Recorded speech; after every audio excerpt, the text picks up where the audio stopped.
Hello friends, welcome to Engineers pride.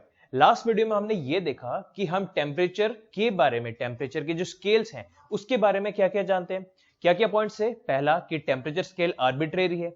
Arbitrary का मतलब क्या होता है एक्चुअल भाषा में? हम ये कहेंगे कि अगर दो डिफरेंट टेम्परेचर स्केल्स हैं तो मान लीजिए वो किसी भी एक गिवन पॉइंट ऑफ टाइम पे, ठीक है, किसी एक गिवन पॉइंट ऑफ टाइम में कैसे बताएंगे? जैसे कि हम बात करते हैं आइस पॉइंट को ले लीजिए, तो मान लीजिए दो different temperature scales ice point पे एक सेम रीडिंग बताते हैं और दूसरा बॉइलिंग पॉइंट पे, जिसको हम कहते हैं स्टीम पॉइंट भी, ठीक है। तो आइस पॉइंट और स्टीम पॉइंट इन दोनों पे सेम वैल्यू बता रहे हैं तो जरूरी नहीं है बीच के हर वैल्यू पे उन दोनों का वैल्यू इक्वल हो।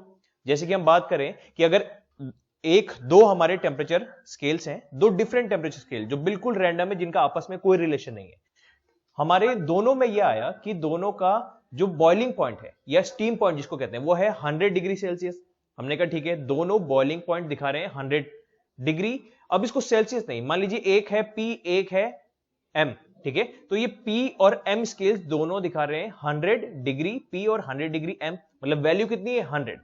लेकिन वही मैं कहता हूं ये दोनों का जो फ्रीजिंग पॉइंट होगा, ठीक है, या जिसको हम कहते हैं आइस पॉइंट, ये दोनों भी है 0।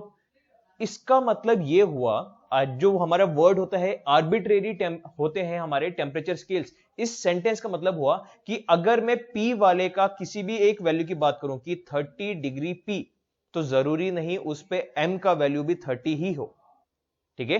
किसी इनिशियल और फाइनल पॉइंट का सेम होने का यह मतलब नहीं है कि बीच की सारी वैल्यू भी सेम हो। एकाध रैंडमली हो भी सकती है, नहीं भी हो सकती है। बीच के कितने भी पॉइंट्स हो सकते हैं, चाहे वो 0 भी हो सकते हैं, एक पॉइंट पे भी सिमिलैरिटी हो सकती है, 10 पॉइंट पे भी हो सकती है, या किसी में भी ना हो, ऐसा भी हो सकता है। इसी को हम क्या कहते हैं कि हमारे टेम्परेचर स्केल्स आर्बिट्रेरी है।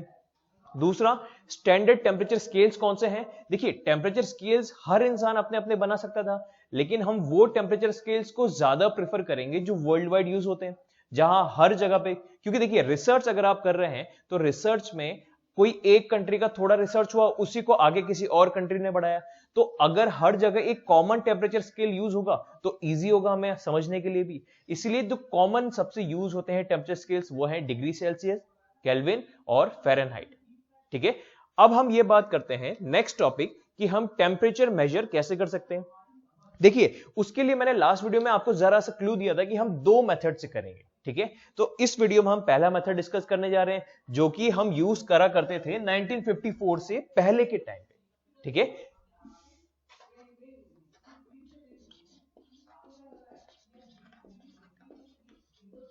Method used for measuring temperature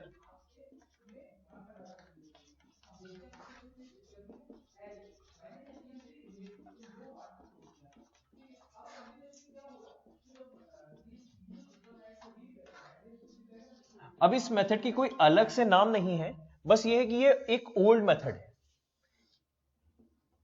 ठीक है। तो हम क्रोनोलॉजिकल ऑर्डर में ही उनको देख रहे हैं, ठीक है। इसको लोग ये भी कह सकते हैं 1954 से पहले वाला मेथड, या फिर एक ओल्ड मेथड से कैलकुलेट कैसे किया करते थे ये। अब देखिए, टेम्परेचर के लॉजिक पे आने से पहले सबसे पहले हम एक वर्ड पे आते हैं, थर्मोमेट्रिक प्रॉपर्टी।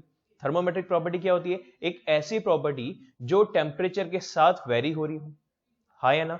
इसका मतलब क्या हुआ? कोई भी चीज अगर किसी दूसरे चीज के रेस्पेक्ट में वेरी हो रही है तो हम क्या बोलेंगे? ये दोनों इंटर रिलेटेड है। Very good.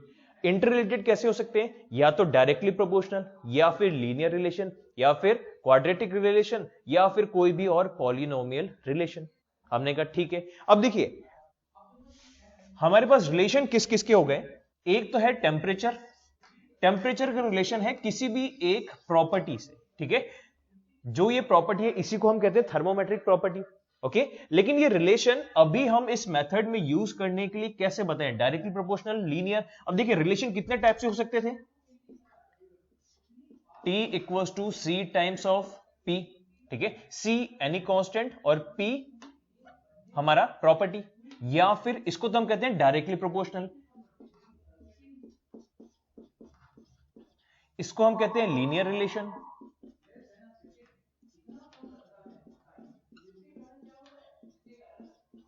इसको हम कहते हैं क्वाड्रेटिक रिलेशन, और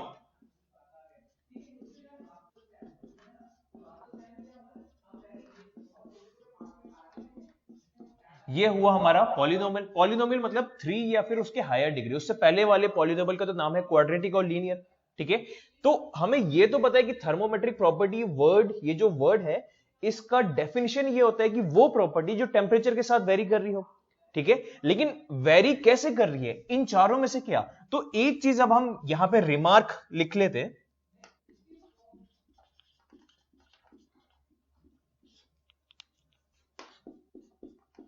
If nothing is mentioned,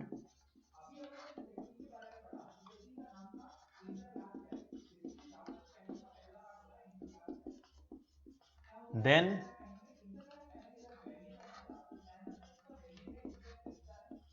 always consider linear relationship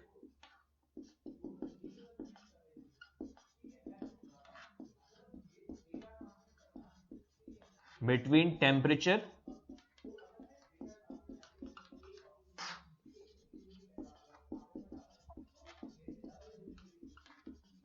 and the thermometric property।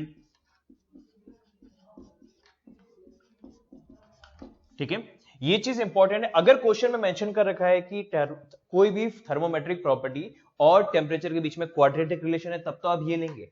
लेकिन अगर क्वेश्चन में कुछ भी नहीं बोला, ठीक है, तो अगर टेम्परेचर वेरी कर रहा है तो कोई ना कोई तो प्रॉपर्टी होगी जो वेरी कर रही होगी, और मेंशन नहीं कर रखा है कि उनका वेरिएशन किस तरीके से है, तो हमें डिफॉल्टली जो मानना है वो डिफॉल्ट हमारा हो जाएगा ये वाला लीनियर वेरिएशन।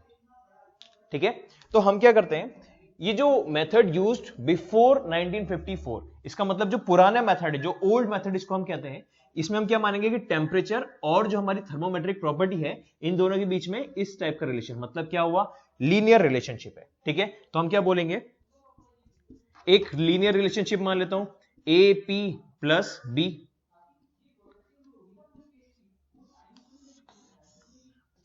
ठीक है, वेयर टी हमारा क्या हुआ, टेम्परेचर एट एनी पॉइंट, जिस भी पॉइंट पे हमें मेजर करना है उस पॉइंट का टेम्परेचर। पी क्या हुआ, थर्मोमेट्रिक प्रॉपर्टी। ए क्या हुआ, ए और बी दोनों ही हमारे क्या हैं, कांस्टेंट्स।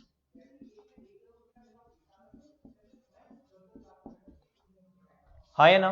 ठीक है, अब इस रिलेशन में हम लोग क्या करते हैं, कुछ स्टैंडर्ड रिजल्ट्स जिनको हम क्या कहते हैं, एंड कंडीशंस, ठीक है, या बाउंड्री कंडीशंस, वो अब हम इसमें अप्लाई करेंगे।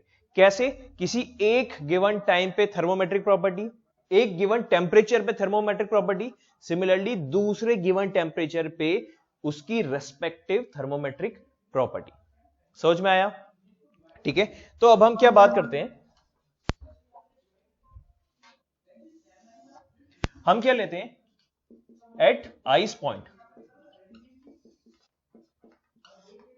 आइस पॉइंट पे टेम्परेचर कितना होता है, ठीक है, टी आई लिख देते हैं इसे, T I means ice point का टेम्परेचर कितना होता है। अगर डिग्री सेल्सियस में बात करें तो हम कहेंगे 0, हाँ या ना? और P I is thermometric property eight ice point.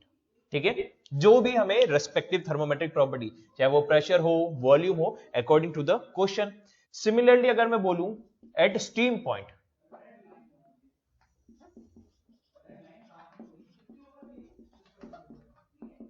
ये वर्ड्स हमने लास्ट वीडियो में देखे थे कि जो बॉइलिंग पॉइंट होता है उसी को हम स्टीम पॉइंट कहते हैं, और जो फ्रीजिंग पॉइंट होता है उसी को हम आइस पॉइंट कहते हैं। स्टीम पॉइंट को मैं कहता हूं टीएस।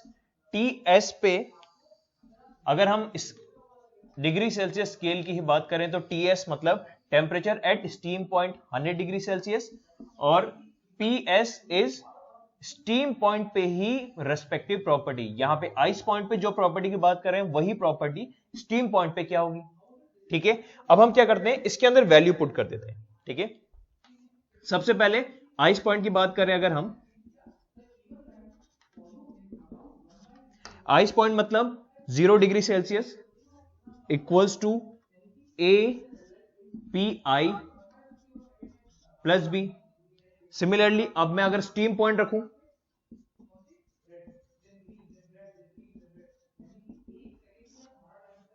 तो T का वैल्यू क्या है 100 इक्वल्स टू A तो कांस्टेंट है, PS स्टीम पॉइंट पे वही property upon B।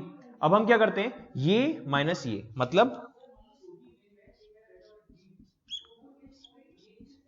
Second minus first कर देते हैं,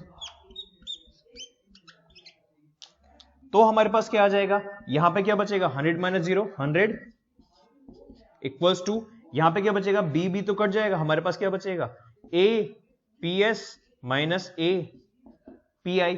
तो हम क्या बोल सकते हैं इसको, A कॉमन ले लें अगर हम, PS माइनस PI, हाँ या ना। तो बेसिकली देयरफॉर A का वैल्यू क्या हो गया 100 upon thermometric property eight steam point minus thermometric property eight ice point. ये आ गया हमारा क्या A का वैल्यू। A का वैल्यू ये हो गया, तो हम यहां से B का वैल्यू क्या बोल सकते हैं, B का वैल्यू होगा minus A PI, minus A PI, minus A का वैल्यू क्या हुआ ये वाला term 100 PI divide by PS minus PI। ये हमारा क्या हो गया B का वैल्यू।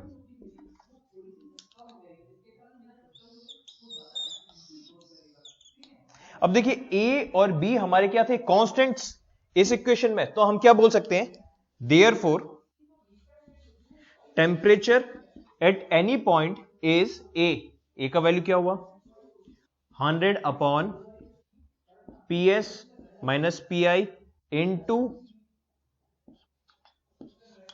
उस गिवन पॉइंट पे, जिस पॉइंट पे हमें टेम्परेचर चाहिए उस गिवन पॉइंट पे थर्मोमेट्रिक प्रॉपर्टी, प्लस B क्या हुआ माइनस 100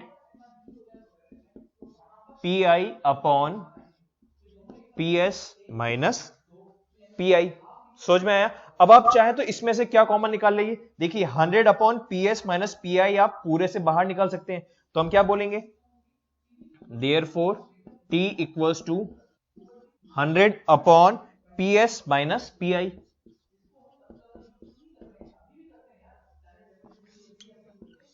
ये कॉमन निकाल लिया। अब आपके पास क्या बचा, आप बाद में ब्रैकेट में P माइनस PI।